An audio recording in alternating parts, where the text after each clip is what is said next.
بسم اللہ الرحمن الرحیم۔ السلام علیکم۔ آپ پہلے مرد ہیں جس نے مجھے بیٹی کہا ہے۔ آپ نے مجھے باپ کا پیار دیا ہے۔ میں اس کا معاوضہ یہی دے سکتی ہوں کہ آپ کو خطروں سے آگاہ کر دوں۔ اپنے بکھرے ہوئے دستے کو اکٹھا کر لو اور حملہ روکنے کے لیے تیار ہو جاؤ۔ 2-3 دنوں میں آپ پر حملہ ہوگا۔ فاطمی اہل تشیع اور فدائیوں سے بچو۔ انہوں نے مصر میں بہت سے ایسے حاکموں کے قتل کا منصوبہ تیار کر لیا ہے جو صلاح الدین ایوبی اور اپنی قوم کے وفادار ہیں۔ لڑکی کی آواز ڈوبتی اور رکتی گئی اور ایک لمبے سانس کے بعد وہ ہمیشہ کے لیے خاموش ہو گئی۔ صبح طلوع ہوئی تو عطا الہاشم دونوں لاشوں اور زندہ لڑکی کو ساتھ لے کر تقی الدین کے پاس چلا گیا۔ اس سے سارا واقعہ سنایا اور لڑکی کی آخری باتیں بھی سنائیں۔ تقی الدین پہلے ہی پریشان تھا۔ اس نے کہا، اپنے بھائی کی اجازت اور ہدایت کے بغیر میں پسپا نہیں ہونا چاہتا۔ میں نے ایک ذمہ دار ذہین کمانڈر کو کرک بھیجا ہے۔ اس کی واپسی تک ثابت قدم رہو۔ سلطان ایوبی نے قاصد کمانڈر کی بیان کی ہوئی جنگی صورتحال پر غور کیا تو اپنے مشیروں کو بلا کر انہیں بھی تفصیل سنائی۔ اس نے کہا، بکھری ہوئی فوج کو یکجا کر کے پیچھے ہٹانا آسان کام نہیں۔ دشمن انہیں یکجا نہیں ہونے دے گا۔ پسپائی سے اس فوج کے جذبے پر بھی برا اثر پڑے گا جو مصر میں ہے اور جو یہاں میرے ساتھ ہے، اور قوم کا دل بھی ٹوٹ جائے گا۔ مگر حقائق سے فرار بھی ممکن نہیں۔ اپنے آپ کو فریب دینا بھی خطرناک ہے۔ حقائق کا تقاضا یہ ہے کہ تقی الدین اپنی فوج کو واپس لے آئے۔ ہم اسے کمک نہیں دے سکتے۔ ہم کرک کا محاصرہ اٹھا کر اس کی مدد کو نہیں پہنچ سکتے۔ میرے بھائی نے بہت بڑی غلطی کی ہے۔ بڑی ہی قیمتی فوج ضائع ہو رہی ہے۔ ایک اعلیٰ سالار نے کہا، یہ ذاتی وقار کا مسئلہ نہیں بننا چاہیے۔ ہمیں سوڈان کی جنگ سے دستبردار ہونے کا فیصلہ کرنا چاہیے۔ قائدین اور حکام کے غلط فیصلوں سے فوج بدنام ہو رہی ہے۔ ہمیں قوم کو صاف الفاظ میں بتا دینا چاہیے کہ سوڈان میں ہماری ناکامی کی ذمہ داری فوج پر عائد نہیں ہوتی۔ سلطان ایوبی نے کہا، بلا شبہ میرے بھائی کی غلطی ہے، اور یہ میری غلطی بھی ہے کہ میں نے تقی الدین کو اجازت دی تھی کہ حالات کے مطابق وہ جو کارروائی مناسب سمجھے مجھ سے پوچھے بغیر کر گزرے۔ اس نے اتنی بڑی کارروائی حقائق کا جائزہ لیے بغیر کر دی اور اپنے آپ کو دشمن کے رحم و کرم پر چھوڑ دیا۔ میں اپنی اور اپنے بھائی کی لغزشوں کو اپنی قوم سے اور نور الدین زنگی سے چھپاؤں گا نہیں۔ میں تاریخ کو دھوکہ نہیں دوں گا۔ میں اپنے کاغذات میں تحریر کراؤں گا کہ اس شکست کی ذمہ دار فوج نہیں، ہم تھے، ورنہ ہماری تاریخ کو آنے والے حکمران ہمیشہ دھوکہ دیں گے۔ میں سلطنت اسلامیہ کے آنے والے حکمرانوں کے لیے یہ مثال قائم کرنا چاہتا ہوں کہ وہ اپنی لغزشوں پر پردہ ڈال کر بے گناہوں کو تاریخ میں ذلیل نہ کریں۔ یہ ایسی غلطی اور ایسا فریب ہے کہ کرۂ ارض پر اسلام کو پھیلنے کی بجائے سکڑنے پر مجبور کرے گا۔ سلطان ایوبی کا چہرہ لال ہو گیا اور آواز کانپنے لگی۔ یوں معلوم ہو رہا تھا جیسے وہ اپنی زبان سے پسپائی کا لفظ کہنا نہیں چاہتا۔ وہ کبھی پسپا نہیں ہوا تھا۔ اس نے بڑے ہی مشکل حالات میں جنگیں لڑی تھیں، مگر اب حالات نے اسے مجبور کر دیا تھا۔ اس نے تقی الدین کے بھیجے ہوئے کمانڈر سے کہا، تقی الدین سے کہنا کہ اپنے دستوں کو سمیٹو اور انہیں تھوڑی تھوڑی نفری میں پیچھے بھیجو۔ جہاں دشمن تعاقب میں آئے وہاں جم کر لڑو اور اس انداز سے لڑو کہ دشمن تمہارے تعاقب میں مصر میں داخل نہ ہو جائے۔ دستے جو مصر میں پہنچ جائیں انہیں اکٹھا رہنے کا حکم دو تاکہ مصر پر دشمن حملہ کرے تو اسے روک سکو۔ محفوظ پسپائی کے لیے چھاپہ ماروں کو استعمال کرو، کسی دستے کو دشمن کے گھیرے میں چھوڑ کر نہ آنا۔ میں پسپائی بڑی مشکل سے برداشت کر رہا ہوں، میں یہ خبر برداشت نہیں کر سکوں گا کہ تمہارے کسی دستے نے ہتھیار ڈال دیے۔ پسپائی آسان نہیں ہوتی، پیش قدمی کی نسبت محفوظ اور باعزت پسپائی بہت مشکل ہے۔ حالات پر نظر رکھنا، تیز رفتار قاصدوں کی ایک فوج اپنے ساتھ رکھنا۔ میں تحریری پیغام نہیں بھیج رہا ہوں کیونکہ خطرہ ہے کہ تمہارا قاصد راستے میں پکڑا گیا تو دشمن کو معلوم ہو جائے گا کہ تم پسپا ہو رہے ہو۔ سلطان ایوبی نے قاصد کمانڈر کو بہت سی ہدایات دیں اور رخصت کر دیا۔ اس کے گھوڑے کے قدموں کی آواز ابھی سنائی دے رہی تھی کہ زاہدان خیمے میں داخل ہوا اور کہا کہ قاہرہ سے ایک قاصد آیا ہے۔ سلطان ایوبی نے اسے اندر بلا لیا۔ وہ انٹیلیجنس کا عہدیدار تھا۔ وہ مصر کے اندرونی حالات کے متعلق حوصلہ شکن خبر لایا تھا۔ اس نے بتایا کہ وہاں دشمن کی تخریب کاری بڑھتی جا رہی ہے۔ علی بن سفیان اپنے پورے محکمے کے ساتھ شب و روز مصروف ہے۔ حالات ایسے ہو گئے ہیں کہ فوجی بغاوت کا خطرہ پیدا ہو گیا ہے۔ سلطان ایوبی کے چہرے کا رنگ ایک بار تو اڑ ہی گیا۔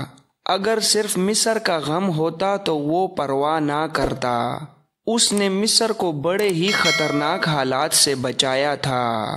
صلیبیوں اور فاطمی اہل تشیع کی تخریب کاری کی بڑی ہی کاری ضربیں بیکار کی تھیں۔ سمندر کی طرف سے صلیبیوں کا بڑا ہی شدید حملہ روکا تھا۔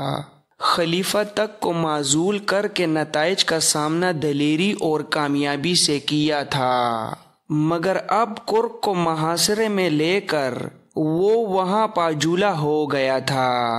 وہاں سے اس کی غیر حاضری میدان جنگ کا پانسا اس کے خلاف پلٹ سکتی تھی۔ کرک کے محاصرے کے علاوہ اس نے قلعے کے باہر صلیبیوں کی فوج کو گھیرے میں لے رکھا تھا۔ یہ فوج گھیرا توڑنے کی کوشش میں حملے پہ حملہ کیے جا رہی تھی۔ وہاں خونریز جنگ لڑی جا رہی تھی۔ سلطان ایوبی اپنی خصوصی چالوں سے دشمن کے لیے آفت بنا ہوا تھا۔ ایسی جنگ اس کی نگرانی کے بغیر نہیں لڑی جا سکتی تھی۔ ادھر سوڈان کی صورتحال نے بھی مصر کو خطرے میں ڈال دیا تھا۔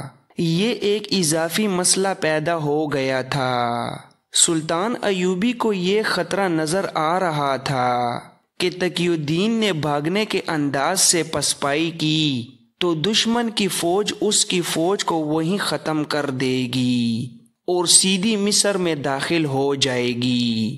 مصر میں جو فوج تھی وہ حملہ روکنے کے لیے کافی نہیں تھی۔ ادھر کرک کے محاصرے کی کامیابی یا جلدی کامیابی مخدوش نظر آ رہی تھی۔ دونوں محاذوں کی کیفیت میں مصر میں بغاوت کے خطرے کی خبر ایسی عجیب تھی جس نے سلطان ایوبی کے پاؤں ہلا دیے۔ وہ کچھ دیر سر جھکائے ہوئے خیمے میں ٹہلتا رہا، پھر اس نے کہا، میں صلیبیوں کی تمام تر فوج کا مقابلہ کر سکتا ہوں، اس فوج کا بھی جو انہوں نے یورپ میں جمع کر رکھی ہے، مگر میری قوم کے یہ چند ایک غدار مجھے شکست دے رہے ہیں۔ کفار کے یہ ہواری اپنے آپ کو مسلمان کیوں کہلاتے ہیں؟ وہ غالباً جانتے ہیں کہ انہوں نے مذہب تبدیل کر لیا تو عیسائی انہیں یہ کہہ کر دھتکار دیں گے کہ تم غدار ہو، منافق ہو، اپنے مذہب میں رہو، ہم سے اجرت لو اور اپنی قوم سے غداری کرو۔ سلطان خاموش ہو گیا۔ اس کے خیمے میں جو افراد موجود تھے وہ بھی خاموش تھے۔ سلطان ایوبی نے سب کو باری باری دیکھا اور کہا، اللہ ہم سے بڑا ہی سخت امتحان لینا چاہتا ہے۔ اگر ہم ثابت قدم رہے تو ہم اللہ کے حضور سرخرو ہوں گے۔ اس نے اپنے ساتھیوں کا حوصلہ بڑھانے کے لیے یہ بات کہہ دی، لیکن اس کا چہرہ بتا رہا تھا کہ اس پر گھبراہٹ طاری ہے جسے وہ چھپانے کی کوشش کر رہا ہے۔ سلطان ایوبی کو اتنا ہی بتایا گیا تھا کہ مصر میں بغاوت کا خطرہ ہے اور صلیبیوں کی تخریب کاری بڑھتی جا رہی ہے۔ اسے تفصیلات نہیں بتائی گئی تھیں کیونکہ تفصیلات بڑی ہی خوفناک تھیں۔ اس کی غیر حاضری سے فائدہ اٹھاتے ہوئے مسلمان حکام میں سے 3-4 صلیبیوں کے ہاتھوں میں کھیل رہے تھے۔ تقی الدین نے سوڈان پر حملہ کیا تو چند دن بعد اس نے رسد مانگی۔ قاصد نے کہا تھا کہ زیادہ سے زیادہ رسد فوراً بھیج دی جائے، مگر 2 روز تک کوئی انتظام نہ کیا گیا۔ جو حاکم رسد کی فراہمی اور ترسیل کا ذمہ دار تھا اس سے باس پرس ہوئی تو اس نے یہ اعتراض کیا کہ بیک وقت 2 محاذ کھول دیے گئے ہیں۔ 2 محاذوں کو رسد کہاں سے دی جا سکتی ہے؟ ایک یہ طریقہ ہے کہ مصر میں جو فوج ہے اسے بھوکا رکھا جائے، بازار سے سارا اناج اٹھا کر قاہرہ کے باشندوں کے لیے قحط پیدا کیا جائے اور محاذوں کا پیٹ بھرا جائے۔ یہ ایک اعلیٰ رتبے کا حاکم تھا، مسلمان تھا اور سلطان ایوبی کے مصائبوں میں سے بھی تھا۔ اس کی نیت پر شک نہیں کیا جا سکتا تھا۔ اس کی بات سچ مان لی گئی کہ اناج وغیرہ کی واقعی کمی ہے، تاہم اسے کہا گیا کہ جس طرح ہو سکے محاذ پر لڑنے والے فوجیوں کی رسد ضرور پہنچے۔ اس حاکم نے انتظام کر دیا مگر 2 اور دن ضائع کر دیے۔ 5ویں روز رسد کا قافلہ روانہ ہوا۔ یہ اونٹوں اور خچروں کا بڑا ہی لمبا قافلہ تھا۔ مشورہ دیا گیا کہ قافلے کے ساتھ فوج کا ایک گھوڑا دستہ حفاظت کے لیے بھیجا جائے۔ اسی حاکم نے جو رسد فراہم کرنے کا ذمہ دار تھا فوج کا دستہ بھیجنے پر اعتراض کیا اور جواز یہ پیش کیا کہ تمام راستہ محفوظ ہے، اس کے علاوہ مصر میں فوج کی ضرورت ہے۔ چنانچہ رسد حفاظتی دستے کے بغیر بھیج دی گئی۔ روانگی کے 6 روز بعد اطلاع آ گئی کہ رسد راستے میں ہی سوڈان میں دشمن کے گھات میں آ گئی ہے۔ سوڈانی رسد بمائے جانوروں کے لے گئے ہیں اور انہوں نے شتربانوں کو قتل کر دیا ہے۔ قاہرہ ہیڈ کوارٹر کے بالائی حکام پریشان ہو گئے۔ رسد کا ضائع ہو جانا معمولی سی چوٹ نہیں تھی۔ سوڈانی میدان جنگ میں فوج کی ضرورت کا احساس ان کی پریشانی میں اضافہ کر رہا تھا۔ انہوں نے ذمہ دار حاکم سے کہا کہ وہ فوری طور پر اتنی ہی رسد کا انتظام کرے۔ اس نے کہا کہ منڈی میں اناج کی قلت ہو گئی ہے، تاجروں سے کہا جائے کہ اناج مہیا کریں۔ تاجروں سے بات ہوئی تو انہوں نے اپنے گودام کھول کر دکھا دیے، سب خالی تھے۔ گوشت کے لیے ایک بھی دمبا، بکرا، بیل، گائے یا کوئی اور جانور نظر نہیں آ رہا تھا۔ معلوم ہوا کہ مصر میں جو فوج ہے اسے بھی پورا راشن نہیں مل رہا، جس سے فوجوں میں بے اطمینانی پھیل رہی ہے۔ تاجروں نے بتایا کہ دیہات سے مال نہیں آ رہا۔ علی بن سفیان کی جاسوسی کا انتظام بڑا اچھا تھا۔ یہ انکشاف جلدی ہو گیا کہ باہر کے لوگ دیہات میں آتے ہیں اور وہ اناج اور بکرے وغیرہ منڈی کی نسبت زیادہ دام دے کر خرید لے جاتے ہیں۔ اس کا مطلب یہ تھا کہ اناج وغیرہ ملک سے باہر جا رہا تھا۔ تب سب کو یاد آیا کہ 3-4 سال قبل سلطان ایوبی نے مصر کی پہلی فوج کو، جس میں سوڈانی باشندوں کی اکثریت تھی، بغاوت کے جرم میں توڑ کر اس کے افسروں اور سپاہیوں کو سرحد کے ساتھ ساتھ قابل کاش اراضی دے کر کاشتکار بنا دیا تھا۔ وہ لوگ اب مصری حکومت کو اور منڈیوں کو اناج دیتے ہی نہیں تھے۔ یہ سوڈان پر حملے کا رد عمل تھا۔ یہ انقلاب 6-7 دنوں میں آ گیا تھا۔ اناج کی فراہمی کا کام فوج کو سونپا گیا۔ دن رات کی بھاگ دوڑ سے تھوڑا سا اناج ہاتھ آیا جو فوج کی حفاظت میں سوڈان کے محاذ کو روانہ کر دیا گیا۔ بالائی حکام کے لیے رسد کا مسئلہ بہت ٹیڑھا ہو گیا۔ اس سے پہلے ایسی قلت کبھی نہیں ہوئی تھی۔ انہیں یہ ڈر بھی تھا کہ سلطان ایوبی نے رسد مانگ لی تو کیا جواب دیں گے۔ سلطان ایوبی کبھی بھی تسلیم نہیں کرے گا کہ مصر میں اناج کا قحط پیدا ہو گیا ہے۔ اس مسئلے کا حل تلاش کرنے کے لیے 3 حکام کی ایک کمیٹی بنائی گئی۔ ان میں انتظامیہ کے بڑے عہدے کا ایک حاکم سلیم الادریس تھا۔